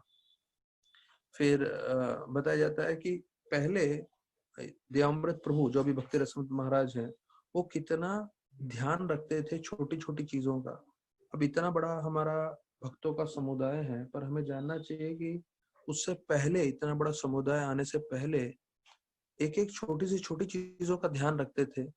जैसे राधा गोपीनाथ प्रभु बताते हैं कि उनको आंख आया था, जिसे अंग्रेजी में कॉन्जावाइटिस करके ऐसा बीमारी बोलते हैं, मालूम है ना, लाल हो जाता है, ऐसा फूल जाता है आंख। तो जब जिसको भी आंख आता है वो गॉगल्स पहनता है। तो गॉगल्स पहनने से क्या होता है, सामने वाला उसे देख नहीं सकता, नहीं तो सामने वाला देखेगा उसको भी हो जाएगा। तो बताया जाता है कि रात उस वक्त तो गाड़ियां भी नहीं थी। ये 1994 की बात कर रहा हूँ, 93 की बात कर रहा हूँ मैं। तो जब दोनों ट्रेन में जा रहे थे तो राधा गोपीनाथ प्रभु ने जो है गॉगल्स पहना हुआ था। अभी सैफरन ड्रेस में है वो और भक्ति रसामृत महाराज, तो दोनों सैफरन में हैं और इन्होंने गॉगल्स पहना हुआ है। तो महाराज जैसे ही ट्रेन में गए बैठे तो महाराज ने बोला, अरे मुझे तो आपकी आंख दिखाओ, देखो कैसा हुआ है करके। तो जैसे उन्होंने गॉगल्स उतारा तो सबने देखा, मतलब महाराज सबको दिखाना चाहते थे कि भैया ये साधु हैं, इन्होंने गॉगल्स इसलिए पहना है क्योंकि इनको आंख की बीमारी हुई है। अभी कई जो लोग थे वो उतर जाते थे, फिर अगले स्टेशन पे नए लोग चढ़ते थे। तो नए लोग चढ़ते थे तो उनको क्या लगेगा, ये सैफरन साधु है और गॉगल्स पहन के बैठा है। तो भक्ति रसामृत महाराज फिर से वही बोलते थे, अरे दिखाओ आपका आंख कैसा है। हर स्टेशन पे चश्मा उतरवाते थे कि लोगों को ऐसा ना लगे कि ये देखो सैफरन ड्रेस में साधु है और गॉगल्स पहन के बैठा है। तो देखिए ये कितनी छोटी छोटी चीजें हैं, पर कितना इन्होंने ध्यान रखा है। और इन सब चीजों का ध्यान रखने के कारण जो है प्रचार बड़ा है, भक्ति बड़ी है। तो बताया जाता है कि विशेष रूप से दयामृत प्रभु के लिए बताया गया था। वो आईआईटी में जब प्रचार करने जाते थे तो सारे आईआईटी के लड़के उनसे बहुत प्रभावित होते थे, विशेष रूप से क्योंकि वो एमबीए थे, इंजीनियर थे और स्टैंडर्ड चार्टर्ड बैंक में काम करते थे। तो बोले अरे बाप रे, इतना क्वालिफाइड व्यक्ति है। और सबसे भी मुख्य चीज ये है वो खुद गाड़ी चला कर आते थे प्रचार करने के लिए आईआईटी में। तो जब इतना सब उन्होंने देखा उधर के आईआईटी के लड़कों ने कि भैया खुद गाड़ी चला के ये आ रहे हैं और ये एमबीए किए हुए इंजीनियर हैं, इतने बड़े कंपनी में काम करते हैं और फिर भी प्रचार कर रहे हैं, तो सब लोग उनका सुनने आते थे। और बताया जाता है कि एक बार एक्सीडेंट हो गया जिसमें गौरांग प्रभु भी बैठे थे गाड़ी में, ये 93 की शायद बात है। तो बताया जाता है पूरा कांच टूट गया गाड़ी का और उनके चेहरे पे भी पूरा कांच लग गया और शरीर में भी लगा था और तुरंत उनको हॉस्पिटल में एडमिट किया गया। और आज भी जो है उनके चेहरे के कॉर्नर्स में स्टिचेस का मार्क देखेंगे। तो उस समय वो एक्सीडेंट हुआ था और बहुत भीषण रूप से एक्सीडेंट हुआ था। तो बताया जाता है कि उस वक्त गौरांग प्रभु ने विचार किया, हो सकता था इस एक्सीडेंट में मैं खत्म हो जाता था, मर जाता था, लेकिन कृष्ण भगवान ने मुझे बचाया है तो मुझे ये जीवन जो है उनकी सेवा में देना चाहिए। और उन्होंने उसी वक्त निश्चय कर लिया। तो वहां पे फिर सनत कुमार प्रभु आए और सनत कुमार प्रभु बोले कि आप अस्पताल में हैं काफी समय से, आपने मतलब क्योंकि उनको एक्सीडेंट था, सब जगह पट्टी लगी थी, तो स्नान नहीं किया होगा, तो चलो मैं आपको स्पंज करा देता हूँ। तो स्पंज कराया। तो जब उन्होंने इतना प्रेम देखा तब गौरांग प्रभु ने उसी वक्त सोच लिया कि मुझे इनका परिवार में जुड़ना चाहिए। अब मैं सभी लोगों के बारे में बहुत कुछ नहीं बता सकता हूँ, पर एक जो मुझे याद आ रहा है और एक दो जितने पॉइंट्स मैंने बना के रखे हैं वो मैं बता रहा हूँ। एक बार रसोई में सिलेंडर पे आग लग गया किसी कारणवश। अभी जैसे मोमबत्ती होती है, मोमबत्ती पे कैसे आग जलता रहता है, तो सिलेंडर का वायर निकल गया था और सिलेंडर के ऊपर ऐसा मोमबत्ती जैसा आग लगा हुआ था। तो सब लोगों को समझ में आ गया कि कभी भी धमाका होगा, पूरा सिलेंडर ब्लास्ट होने वाला है, बम के जैसा फटेगा। सारे लोग जो है किचन छोड़ के भाग रहे थे। तो वहां पे सनत कुमार प्रभु सिलेंडर की तरफ भाग रहे थे, देखिए उल्टा। और सीधा जब सब भाग रहे थे तो बोले ये आग ज्यादा रहेगा तो गैस से ज्यादा कनेक्ट होके ब्लास्ट हो सकता है। तो उन्होंने तुरंत भाग के गए, नॉब बंद कर दिया और जो है उसी वक्त आग को बुझा दिया। तो देखिए जो प्रेसिडेंट बने हैं, और हमें लगता है कि हाँ सीनियर डिवोटी हैं, इन्होंने कितनी बार इन भक्तों ने अपना जीवन जो है पूरा खतरे में डाला है सेवा के लिए, भक्तों को मदद करने के लिए। तो यहाँ तक कि जितने भी अभी सीनियर भक्त हैं, श्यामानंद प्रभु, गोपीनाथ प्रभु, जब उन्होंने स्टार्टिंग में ज्वाइन किया था, आप मानेंगे नहीं उनका शेड्यूल कैसा रहता था। सुबह से रात तक वो लोग सेवा करते रहते थे, जाके मार्केट से फूल लाते थे, फूल बनाते थे, भगवान का श्रृंगार करते थे, भगवान के लिए कुकिंग करते थे और फिर प्रचार भी करते थे। तो ऐसा उनका दिनचर्या रहता था सुबह से रात तक। फिर बताया जाता है आईआईटी में से कई भक्त जुड़े हैं, जिसमें से राधे श्याम प्रभु, गौरंग प्रभु सब थे। तो राधे श्याम प्रभु महाराज को एक बार बोलने लगे कि महाराज मैं जब जपा करता हूँ तो जपा करते समय जो है मेरा मन विचलित हो जाता है। तो महाराज बोले कैसे विचलित होता है? तो बोलने लगे महाराज मैं इस्कॉन में आने से पहले बहुत अलग अलग मंत्र जप करता था। तो जब मैं हरे कृष्णा मंत्र जप करता हूँ तो मेरे मन में बहुत सारे दूसरे मंत्र की आवाज आने लगती है। तो महाराज बोले महान है आप, आपको इतना शुद्ध जो है विचार आते हैं, आपको अलग अलग मंत्रों का ख्याल आता है। बोलते बाकी दुनिया वालों को तो क्या क्या ख्याल आता है आपको और मुझे मालूम है, पर ऐसा जो है राधे श्याम प्रभु का जो है व्यक्तिगत रूप था। यहाँ तक कि भक्ति रसवंत महाराज गौरंग प्रभु को बोलते थे वो जो है सोते नहीं है, और उनका जब प्रोजेक्ट रहता था तो राधे श्याम प्रभु भी 2 दिन 3 दिन बिना सोए काम करते रहते थे। तो राधा भक्ति रसवंत महाराज गौरंग प्रभु बोलते थे उनको बोलो और उनका ध्यान रखो कि वो सोए। तो देखिए हम लोग तो इसके बारे में सुनते ही थोड़े विचलित हो जाएंगे, सोने में क्या प्रॉब्लम है, हम तो अच्छे से सोते हैं, और ज्यादा बोलो तो ज्यादा सो सकते हैं। पर राधे श्याम प्रभु पहले से इतने मेहनती थे, 2-2 3-3 रात लगातार काम करते रहते थे, सोते नहीं थे। तो उनके काउंसलर को गौरंग प्रभु को बोल के देखना पड़ता था कि वो सोए। फिर बताया जाता है कि हमारे जहाँ भक्ति वेदांत हमारा हॉल है वहां पे टिंकल बेल स्कूल था, और टिंकल बेल स्कूल की उनका 2 फ्लोरिंग था। तो बताया जाता है जैसे ही उनका सुबह जो है क्लास चालू होता था 7 बजे, तो हमारा उधर 7:30 बजे गुरु पूजा चालू होता था। और उस वक्त जो है लकड़ी इतना मजबूत नहीं था, तो जैसी गुरु पूजा में भक्तगण कूदते थे तो इनके टेबल पे जो है ऊपर से जो है अलग अलग चीज गिरता था। वो था कॉकरोच गिरते थे, नहीं तो फिर इस लकड़ी में से जो उधर चूहे थे, जो चूहो जो है विष्टा करते थे, तो विष्टा के टुकड़े गिरते थे। तो इतना प्रॉब्लम होने लग गया तो टिंकल बेल स्कूल ने एक आर्किटेक्ट को बुला लिया ये बताने के लिए कितना कमजोर है। तो आर्किटेक्ट ने पूरा जो है देखा, उसके बाद बोला यहाँ पे गोवर्धन लीला चल रही है। तो बोले क्यों? कहते गोवर्धन में क्या हुआ था हमें मालूम है, कृष्ण भगवान ने पूरा पर्वत उठा के रखा था और उस भक्तों को बचाया था। तो बोलते हैं यहाँ पे जो स्ट्रक्चर है, ये स्ट्रक्चर का जितना लोड जिसको संभालना है, तो उससे ना 10 गुना ज्यादा लोड है यहाँ पे। तो ये स्ट्रक्चर तो बहुत पहले गिर जाना चाहिए था, लेकिन गिर नहीं रहा है, मतलब कृष्ण भगवान ने ही संभाल के रखा हुआ। तो देखिए अगर आप जितने भी भक्तगण हैं, अगर कोई भक्तगण जो है गोपीनाथ जी से प्रार्थना कर रहे हैं, जैसे आज भी हम लोग सब लॉकडाउन में हैं, मंदिर जा नहीं सकते, तो उनका जन्मदिन है, और आज के दिन या रविवार के दिन क्या करते हैं, सारे कांग्रेगेशन को बुलाते हैं, सब लोग अपना ऑफरिंग बोलते हैं और बड़ा भव्य कार्यक्रम होता है। लेकिन अगर आज भी हम दिल से प्रार्थना करेंगे तो हमें समझना चाहिए कि भगवान जो है अवश्य हमारी प्रार्थना सुनने के लिए जो है तैयार रहते हैं। जैसे मैं आपको 1-2 उदाहरण दूंगा इसके ऊपर। हमारे एक काउंसलर हैं, वो बरसाना में थे, ये इसका महत्वपूर्णता मैं इस तरह से बता रहा हूँ कि अगर आप जो है प्रार्थना कर रहे हो तो आपको संकोच नहीं करना चाहिए कि भगवान सुन रहे हैं कि नहीं। भगवान अवश्य सुनते हैं और भगवान अवश्य जो है हमारी प्रार्थनाओं के साथ, हमारी भक्ति के साथ आदान प्रदान करने के लिए तत्पर रहते हैं। तो एक हमारे काउंसलर थे, वो बरसाना में थे और बरसाना में श्री जी मंदिर के पास राधा रानी को 2 घंटा प्रार्थना की और प्रार्थना करते गए काफी चीज उन्होंने प्रार्थना की। प्रार्थना करने के पश्चात उनके मन में शंका आ गई। उन्होंने बोला कि अरे राधा रानी, आप सुन भी रहे हो कि नहीं सुन रहे हो? मैं 2 घंटे से यहाँ खड़े रह के आपसे प्रार्थना किए जा रहा हूँ। तो जैसे उन्होंने ऐसा सोचा, उन्होंने बोला नहीं किसी को, पर उनके मन में ऐसा शंका आया।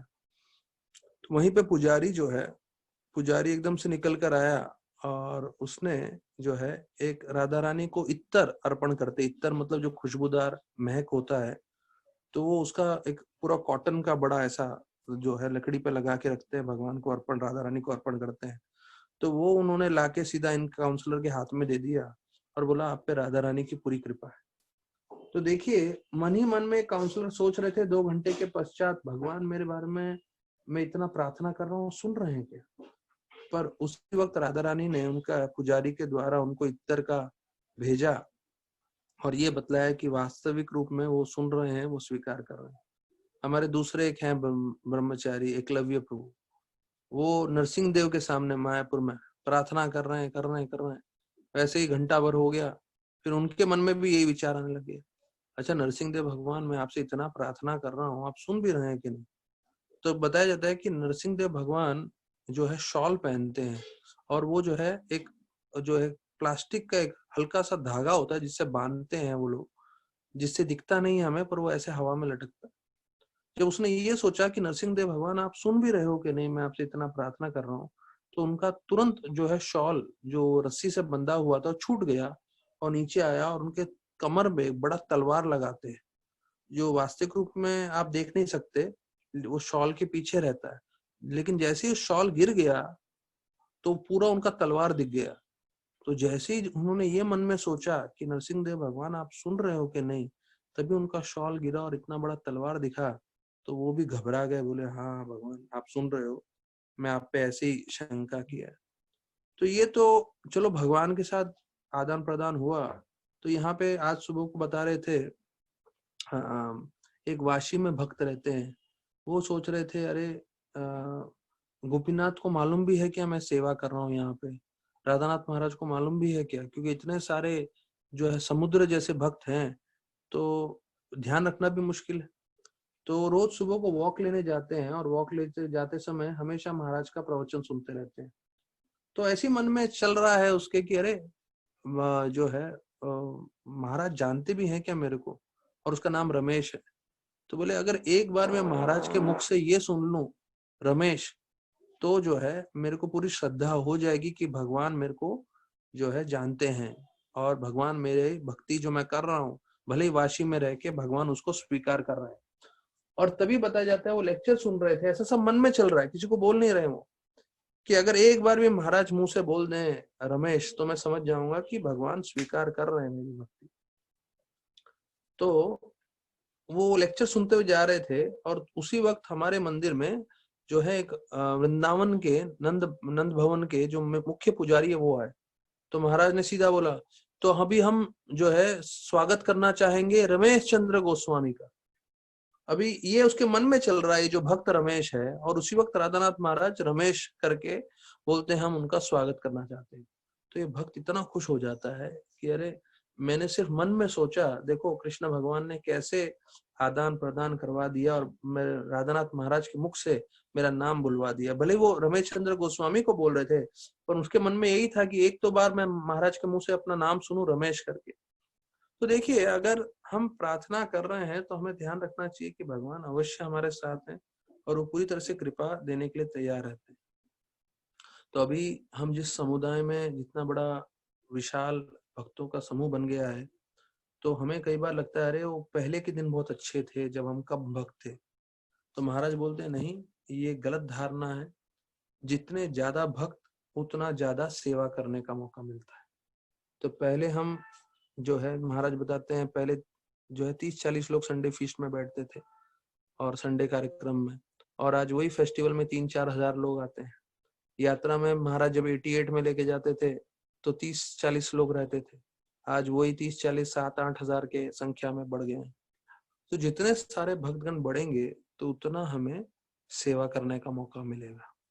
तो वो हमें समझना चाहिए कि ये बड़ा आशीर्वाद है और हमें भगवान की असीम कृपा मिलेगी जितना हम जो है सेवा बढ़ाएंगे। तो यहाँ पे मैं आपको कुछ भक्तों के बारे में बताऊंगा कि राधा गोपीनाथ ने कैसे कृपा की है और कैसे जो है अलग अलग भक्त हमारे मंदिर से जुड़ गए। ये जो आज का दिन है 17 जुलाई का, तो उसी दिन जो है मैंने जो है मंदिर में बैठ के सुना था कई सालों से, तो वो आप लोग को 2-4 किस्से बता रहा हूँ। एक भक्त हैं जिनको सपने में राधानाथ महाराज आए, और सपने में राधानाथ महाराज आए और बोले आपको जो है गोपीनाथ मंदिर आना चाहिए यार, ऐसे ऐसे उनको थोड़ा बताया और बोला कि जो है उनके सपने में आए करके, बस इतना था। और वो समझ गए सपने में आने के बाद कि ये गुरु हैं मेरे। और फिर बताया जाता है अगली बार वो गोपीनाथ मंदिर में आए और वो राधानाथ महाराज को देखे प्रवचन देते हुए, और उन्होंने 2 दिन पहले सपने में उन्हीं को देखा था। तो उन्होंने तुरंत उनको स्वीकार कर लिया, उन्होंने दीक्षा ले लिया। उनका नाम है सदाशिव प्रभु, जो भक्तिवेदांत अस्पताल में काम करते हैं। अच्छा, ये जो सदाशिव प्रभु हैं वो एक किस्सा बताते हैं। इधर एक लड़का था, क्योंकि वो किचन देखते हैं, उधर का जो कैंटीन है वो पूरा वो संभालते हैं। उधर का एक लड़का था जो आके उनको बोलने लगा यहाँ भूत है, भूत है। तो बोला कौन भूत है, क्या बकवास कर रहे हो, यहाँ भूत कैसे हो सकता है, तो प्रभुपाद का जो है इतना बड़ा अस्पताल है। बोले नहीं नहीं यहाँ भूत है। तो बोले क्या हुआ उसमें, बोलता ये भूत आके मुझे झापड़ मारता है। तो बोलते झापड़ मारता है। तो बोले अच्छा कौन है ये भूत, बताओ मुझे उसका वर्णन करो। बोलते ये बैठे हुए ना नीचे। कौन, बोलता कौन। तो बोलते ये सैफरन ड्रेस में प्रभुपाद, ये भूत है। तो बोलते पागल हो गए हो क्या। बोले ये रात को आते हैं और मेरे को जो है जोर से झापड़ मारते हैं। तो फिर इन्होंने पता लगाया, तो ये जो लड़का था किचन में काम करता था, लेकिन भगवान को भोग चढ़ने से पहले आइटम खाता था ये, और भगवान को कई बार झूठा भोग चढ़ता था। तो प्रभुपाद जी रात को आते थे और इसको झापड़ मार के जाते थे। देखिए प्रभुपाद आदान प्रदान कैसे कैसे करते हैं इन लोगों से। फिर बताया जाता है कई ऐसे लोग थे जो शादियों में जाते थे, शादी में न लड़के वालों की तरफ से थे न लड़की वालों की तरफ से थे, वो सिर्फ खाना खाने जाते थे। उनका ये जो है उनका ये विचार था। और वो एक बार जो है हमारे चौपाटी में, वो हमारे 7 km मुंशी मार्ग से गए, तो वहां देखा इतना लंबा लाइन है। तो बोले किसका लाइन है, तो बोले यहाँ प्रसाद बंटता है। तो बोले कौन सा प्रसाद, बोले हाँ पूरा थाली मिलता है भगवान का भोजन। तो बोले अरे हम तो इसके लिए शादियों में जाते थे, यहाँ तो हमें मालूम ही नहीं मिलता है। तो खुश हो गए, जुड़ गए लाइन में और प्रसाद पाए। तो उन्होंने पूछ लिया कब कब मिलता है, तो बोला हर रविवार को मिलता है संडे फीस्ट करके। तो हर रविवार आए, ऐसे 6 महीने वो प्रसाद खाते रहे वहां पे। 6 महीने के बाद उनको मालूम चला कि यहाँ पे मंदिर भी है। तो पहले माले पे मंदिर है, और फिर वो पहले माले पे गए, और क्योंकि 6 महीने का पहले प्रसाद खाया था, शुद्धिकरण हो चुका था। आज के तारीख में काउंसलर है, मेरे से पूछेगा मत कौन है काउंसलर, पर ऐसे वो भक्ति में जुड़े। अच्छा अभी दूसरा आप सुनिए, ये रोमांचकारी है काफी। किसी ने एक व्यक्ति को ये खबर दी कि जो इस्कॉन वाले हैं ना, वो लोग सोने का लेन देन करते हैं। मतलब गोल्ड जो होता है, गोल्ड उसके ऊपर ये लोग जैसे जो है लेन बेचना और खरीदना करते हैं। ऐसे करके उनको किसी ने खबर दी, तो ये आ गए संडे प्रोग्राम में, और एक ब्रह्मचारी को संडे फीस्ट अटेंड किए और प्रसाद साथ भी पा लिए। उसके बाद एक ब्रह्मचारी को साइड में लेके पूछे माल है क्या। तो बोले कौन सा माल, तो बोले वही सोना का। तो बोले कौन सा सोना, बोले जो आप लोग जो है लेन देन करते हो, मैं वो लेने के लिए आया हूँ, कैश भी लाया हूँ करके। तो ये भक्त समझ गए कि इसको ऐसा ऐसा किसी ने पट्टी पढ़ाया हुआ है। तो वो ब्रह्मचारी भी तेज थे, तो उन्होंने उसको बोला कि देखो आप अगले रविवार आइए, आप तो पहली बार है तो थोड़ा मुश्किल होगा, आप आइए एक आध बार, तो फिर अगले हम लोग रविवार को डील करते हैं। तो अगले रविवार को भी ठीक 12:30 बजे बुला लिया, कीर्तन हुआ, प्रवचन हुआ, फिर कीर्तन हुआ, फिर प्रसाद हुआ, फिर मिला उससे। तो बोला माल लाओ। तो इस हमारे ब्रह्मचारी ने बोला, देखो आजकल पुलिस जो है बहुत सख्त हो गई है, तो थोड़ा ये सब संभाल के करना पड़ता है, तो आपको 2-4 चक्कर लगाने पड़ेंगे, पर अभी क्या करें, ये थोड़ा मुश्किल काम है करके। तो वो बोला, हाँ पुलिस का तो लफड़ा रहता है, ठीक है ठीक है।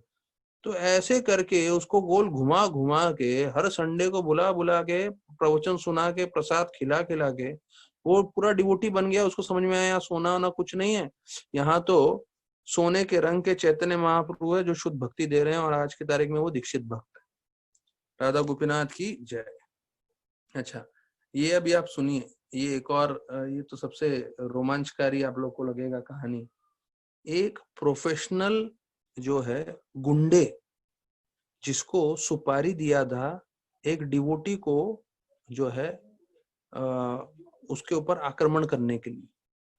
अब ये प्रोफेशनल गुंडा है, आपको मैं बता दूं। हाँ, प्रोफेशनल गुंडा मतलब जो बाहर का है पूरा व्यक्ति, और इसको बताया गया था इस भक्त के ऊपर आपको आक्रमण करना है, और उसके लिए उसको सुपारी भी दिया था। तो ये भक्त जो है कहाँ मिलेगा, तो बोलते हमेशा वो मंदिर में मिलेगा या किसी कार्यक्रम में मिलेगा। तो ये जो प्रोफेशनल गुंडा है इसके पीछे पीछे जाता था हर बार, जिस कार्यक्रम में वो बैठता था उस कार्यक्रम में ही बैठता था, वहां प्रवचन सुनना, कीर्तन करना, और अभी उधर आया तो खाना तो खा के जाएगा, भले उसको समझ में आया ना है, प्रसाद खाना। तो इसको तो मिलता, डिवोटी के पीछे आया था तो डिवोटी तो हाथ से निकल जाता था, पर हर बार जाके प्रवचन कीर्तन प्रसाद, प्रवचन कीर्तन प्रसाद, ऐसा करते करते इसका पूरा जीवन परिवर्तित हो गया। गुंडागर्दी पूरा छोड़ दिया, आज के तारीख में दीक्षित भक्त है राधानाथ महाराज का। तो देखिए राधा गोपीनाथ जी वहां खड़े हैं, बांसुरी बजा रहे हैं, पर उनके बांसुरी में जो है इतना एक अलग ही शक्ति है, कितने सारे भक्तों को अलग अलग तरीके से खींच लिया। अपनी खुद की बात बताऊं, 94 का मुझे याद है, जन्माष्टमी का समय था। जन्माष्टमी के समय में हम लोग स्टूडेंट्स थे, चले गए थे जन्माष्टमी अटेंड करने के लिए। फिर जीन्स टी शर्ट में लेट नाइट हो गया था, वहीं टेम्पल हॉल में सो गए थे। ये नहीं सोचा था कि भाई अभी सो रहे हैं, सोते हुए हमारा पूरा जीवन का जीवन जो है गोपीनाथ जी की सेवा में लग जाएगा। और हमारी इच्छा तो वही है, और हम प्रार्थना करते हैं कि जो है आने वाले सालों में भी हम गोपीनाथ जी की सेवा कर सकें। तो ये गोपीनाथ जी का जो है विशेष कृपा है, और गोपीनाथ जी ने हजारों हजारों भक्तों को जो है कृपा दी है। आज की तारीख में लाखों लोगों को जो है भोजन मिल रहा है गोपीनाथ जी की कृपा से। 30 लाख पूरे भारतवर्ष में बच्चों को खाना मिल रहा है, प्रसाद, इसका जो है प्रचार के कारण। तो ये मुख्य रूप से राधानाथ महाराज और उनके बहुत सारे भक्तगण जो है, अभी इसके बारे में मैं आपको बताऊं, राधा कृष्ण प्रभु जो है उन्होंने महाराज के लिए बहुत सेवा की, सालों साल सेवा की, काउंसलर के रूप में सेवा की, फिर मंदिर का जितना कंस्ट्रक्शन होता था उसके बारे में सेवा किया, अलग अलग रूप से उन्होंने सेवा किया है। और जब महाराज ने उनको ये बताया कि भाई जब अगर हम फूड फॉर लाइफ करेंगे, अर्थात बच्चों को स्कूलों में खाना खिलाएंगे, तो उससे कितना उनका भविष्य उज्जवल होगा, और बच्चों को शिक्षण लेने में भी आसान होगा, और समाज और गवर्नमेंट हमारी कितनी प्रशंसा करेगा। तो आप इस चीज को जो है महत्वपूर्ण समझ के इसको पूरी तरह से आप इसका जो है कार्य करने लगी है फूड फॉर लाइफ के लिए। तब राधा कृष्ण प्रभु ने अपने जितने भी सेवा थे सारे सेवा में से रेजिग्नेशन दे दिया। वो काउंसलर थे, उन्होंने काउंसलर में से सारे अपने काउंसलर्स को दूसरे में ट्रांसफर कर दिया, उन्होंने काउंसलर का पोस्ट से रिजाइन कर दिया। फिर वो जीबीसी में कार्य करते थे, तो जीबीसी में उन्होंने इस्तीफा दे दिया, सारे कार्य उन्होंने उधर के बंद कर दिए। और मंदिर के इतने सारे कार्यों में थे, इतने सारे कमेटी में थे, ट्रस्टी थे, सब जगह रेजिग्नेशन दे दिया, और पूरी तरह से एकेह कुरु नंदना, पूरा मन उन्होंने लगा दिया फूड फॉर लाइफ में। और देखिए आज की तारीख में उनके द्वारा जो है 12-13 लाख लोगों को या 15 लाख बच्चों को वो ही प्रसाद करवा रहे हैं। हाँ, और उनको भी बहुत चैलेंजेस फेस करना पड़ा। हमारे मंदिर में हमने जो भी अच्छा कार्य किया है, पहले बहुत सारे लोग हैं जो उसकी निंदा करते हैं, काउंसिल सिस्टम, उसके लिए निंदा किया, भक्तिदंत हॉस्पिटल, उसके लिए निंदा किया। फूड फॉर लाइफ के लिए राधा कृष्ण प्रभु बोलते हैं, जब मैंने एक स्कूल में जो है 800 बच्चों को रोज खाना खिलाने का सोचा, तो मेरे को इतने सारे काउंसलर लोगों ने मेल भेजा, मतलब पागल हो गए हो क्या तुम, 800 बच्चों को रोज थोड़ी खाना खिला पाओगे तुम, हाँ ये सब क्यों सेवा ले रहे हो करके, 800 बच्चों के लिए। और वही आज 800 का जो है 15 लाख तक पहुंच गया है और रोज प्रतिदिन वो भोजन करा रहे हैं। तो देखिए हर चीज की निंदा हुई है, यहाँ तक कि हमारा जो जीवी फार्म प्रोजेक्ट है उसकी भी निंदा कर रहे हैं। पर जीवी प्रोजेक्ट को जो है पूरे विश्व में जो है सबसे बड़ा यूएस में, हाँ जो है उसका अवार्ड मिला है फॉर सस्टेनेबिलिटी एंड जो है सस्टेनेबिलिटी के लिए एक मिला है, और दूसरा है कि वो समाज का कल्याण कर रहा है, वेलफेयर ऑफ द सोसाइटी का पूरे विश्व में। यहाँ तक कि आप लोग को शायद इसके बारे में मालूम नहीं होगा कि जब इसका सिलेक्शन हो रहा था तब इन्होंने सिलेक्ट अपना नाम, क्योंकि क्या ये बहुत सारा कार्य करते रहते हैं तो सस्टेनेबिलिटी के लिए और वगैरह वगैरह, तो उन्होंने क्या किया था इसके में भी अपना जीवी का जो हमारा गोवर्धन इको विलेज है उसका पूरा डिटेल्स भेजा था। तो उनका गोवर्धन इको विलेज सिलेक्ट हो गया था और फिर उनको जो है शॉर्टलिस्ट करके कहीं तो फ्रांस में या कहाँ तो था, तो वहां पे उनको बुलाया गया था। तो मिनिस्ट्री से, क्योंकि डायरेक्टर इसके गौरांग प्रभु हैं, तो इंडियन मिनिस्ट्री से फोन आया था और उनको बोला था उन मिनिस्ट्री की तरफ से कि भाई आप इस्कॉन इस्कॉन करके हरे कृष्णा करके मत जाइएगा, ये वर्ल्ड लेवल पे है। वर्ल्ड में से तकरीबन तकरीबन उन्होंने 25-30 शॉर्टलिस्ट किए थे जो लोग सबसे अच्छा कार्य कर रहे हैं, और उन 25-30 में जो है एक हमारा गोवर्धन इको विलेज था और वहां पे जो है प्रेजेंटेशन था फ्रांस में। तो गौरव प्रभु गए थे तो उन्होंने उधर जो जो कार्य हुए हैं, हमने जैसे भक्तिदंत हॉस्पिटल के द्वारा कितने आई कैंप्स किए हैं और कितने लोगों का कैटरैक्ट का आंख ठीक किया है, फिर कितने हमने सैटेलाइट हॉस्पिटल्स खोले हैं भक्तिवेदांत ने, और कितने लोगों को मदद कर रहे हैं, और जितने लोगों को जो है मेडिकल हेल्प मिला है गरीब लोगों को चैरिटी के हिसाब से, उसका पूरा लिस्ट बताया। फिर फूड फॉर लाइफ से हम लोग ने कितने सारे हजारों लाखों बच्चों को जो खाना खिला रहे हैं वो बताया, कितने लोग को हम जो है नौकरी दे रहे हैं, कितने लोग को अनाज दे रहे हैं, कितने लोग को काम पे लगवा रहे हैं, और इतना सब जो भी हम सब कार्य कर रहे हैं सब इकट्ठा करके बताया।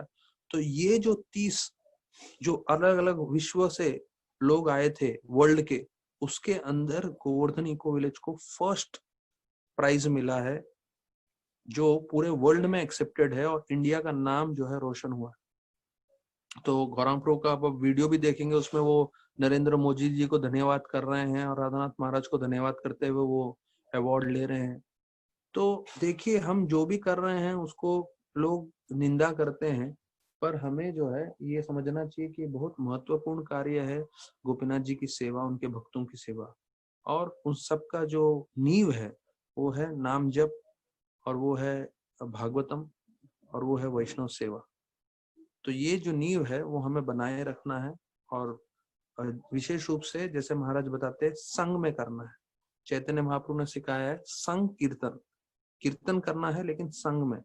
तो आज हम प्रार्थना करना चाहते हैं, आज बंद करने से पहले क्लास एक मिनट कुछ सेकंड्स के लिए गोपीनाथ जी से कि हमें वो अपनी सेवा में लगाए रखें, हमें कभी पतन न होने दें, हम हमेशा भक्तों को प्रसन्न कर सकें, और जितना हमारे शक्ति अनुसार है हम ज्यादा से ज्यादा भक्तों की, वैष्णव की और भगवान की सेवा कर सकें। तो ये प्रार्थना के साथ आज हम प्रवचन को विराम देते हैं, और कल हम सुबह जपा के लिए मिलेंगे और शाम को फिर 4 बजे भागवतम के लिए। बहुत बहुत धन्यवाद। हरे कृष्ण।